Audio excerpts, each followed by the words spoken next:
श्री परमहंस देवाय नमः। प्यारे गुरुमुखो, जय सच्चिदानंद। जय सच्चिदानंद। स्वामी जी महाराज घूमते घूमते एक उपवन में पहुंचे। बड़े ही सुंदर तोते थे।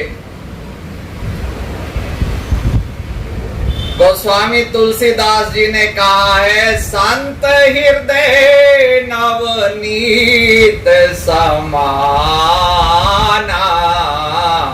कहा कविहन पर कहत ना जाना। निज परताप द्रवहे नवनीता, पर दुख द्रवाहे सो संत पुनीता।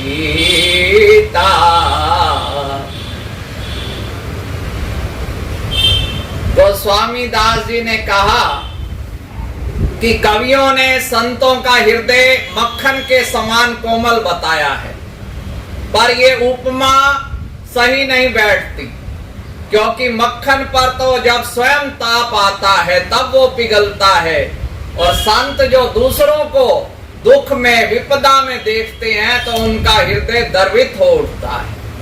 तो तोतों को देखकर संतों के हृदय में, स्वामी जी के हृदय में दया आई कि कोई बहेलिया, कोई पक्षी पकड़ने वाला इनको पकड़ के ना ले जाए।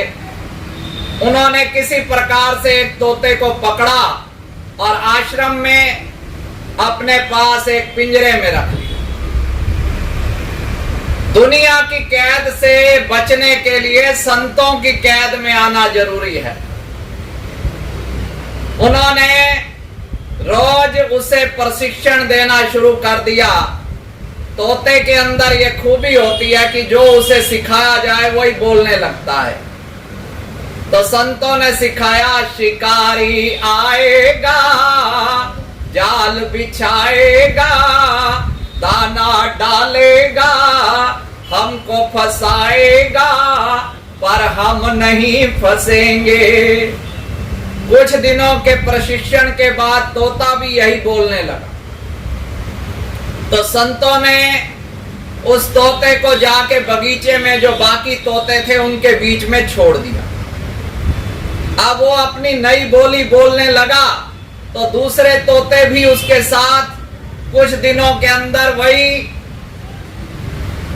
शिकारी आएगा, जाल बिछाएगा, दाना डालेगा, हमको फंसाएगा, हम नहीं फंसेंगे, यही बोली बोलने लगे।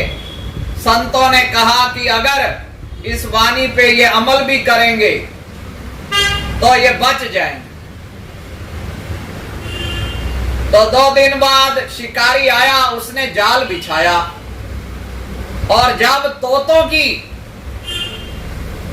आवाज सुनी, उन्होंने कहा ये तो किसी पक्के गुरु के चेले हैं। पर उन्होंने कहा चलो आया हूं तो अब जाल डाल देता हूं, दाना भी डाल दिया। अब वो तोते जो थे बोलते भी जा रहे हैं और दाने के लालच में फंसकर पहुंच गए जाल के अंदर, और सारे तोते फंस गए। तो यही इंसान की हालत है। महापुरुषों के उपदेश सुनता है पर उन पे आचरण नहीं करता। शास्त्रों में 3 बातें कही गई हैं। प्रथम श्रवण, दूसरा मनन, और तीसरा निध्यासन। अच्छी प्रकार से महापुरुषों के उपदेश सुनो, उन पर विचार करो और फिर उनको आचरण में लाओ।